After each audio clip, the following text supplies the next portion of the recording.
Pregame.com.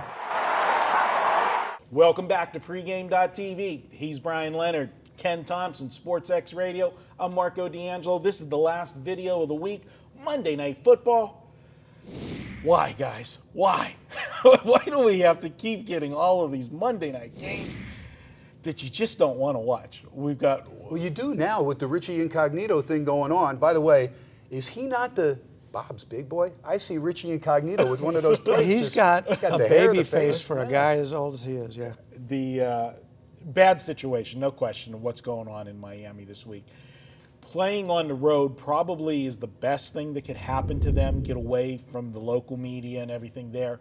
But on the flip side, playing a national primetime game where you've got all of the media and you're going to be the only game playing at that time, is it going to be a distraction for them this week?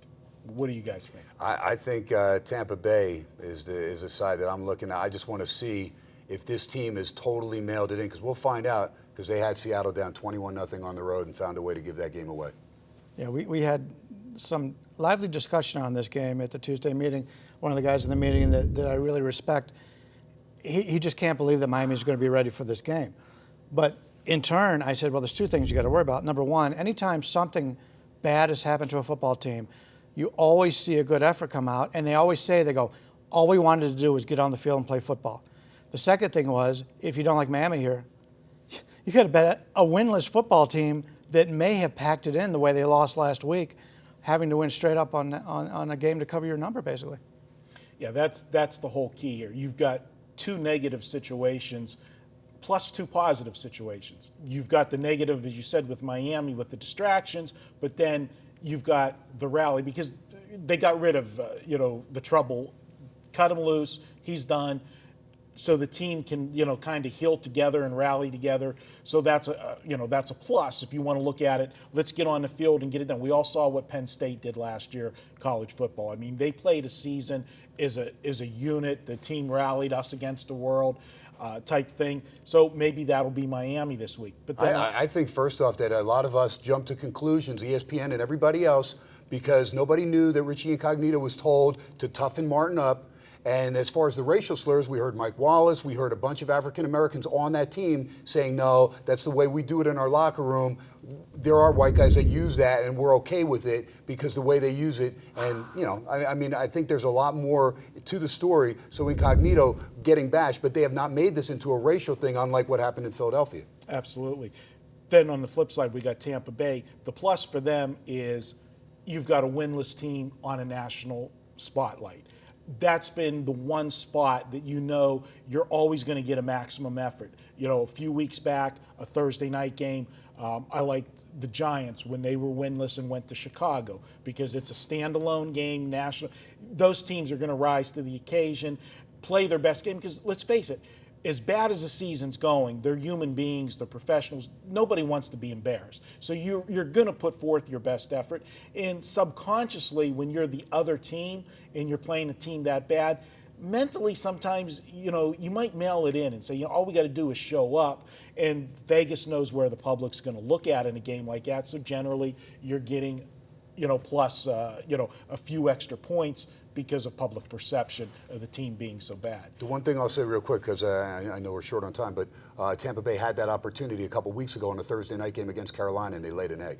They did do that. You're absolutely correct. Well, you know what? Let's make this official.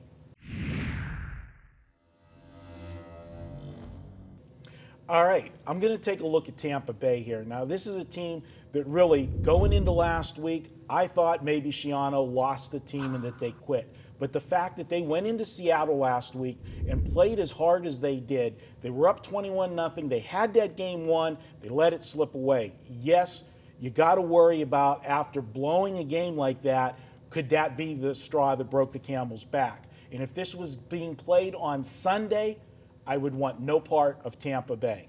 But the fact that it is a Monday night game, a nationally televised game, the only game standalone, everybody's going to be watching, I think Tampa Bay brings it one more time. And they really haven't played that bad at home. They only had that one bad game at home against Carolina. Their other home games, they were competitive.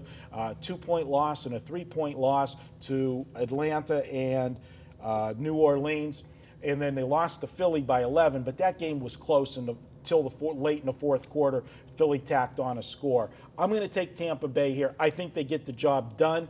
We're going to make it official. Take Tampa on Monday night. Home dog, winless Monday night. We saw it.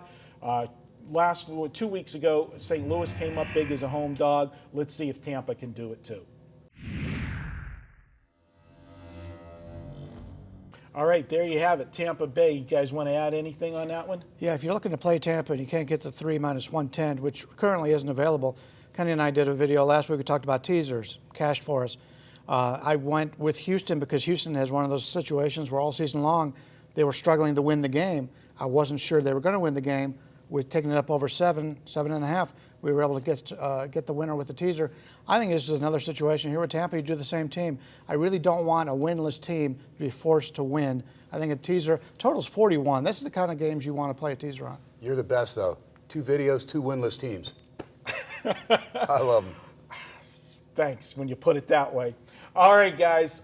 That's it for this week. We'll be back next week. Be sure to check videos. Tuesday night, Tuesday Crew will have the videos up for you. Brady Cannon, Vegas Runner, Steve Fezzik. The 3 amigos, Bryan, Leonard, Ken Thomson, yours truly, Marco D'Angelo. We'll be back next Wednesday night with videos. Have a great week, guys. Cash a lot of tickets. See you next week.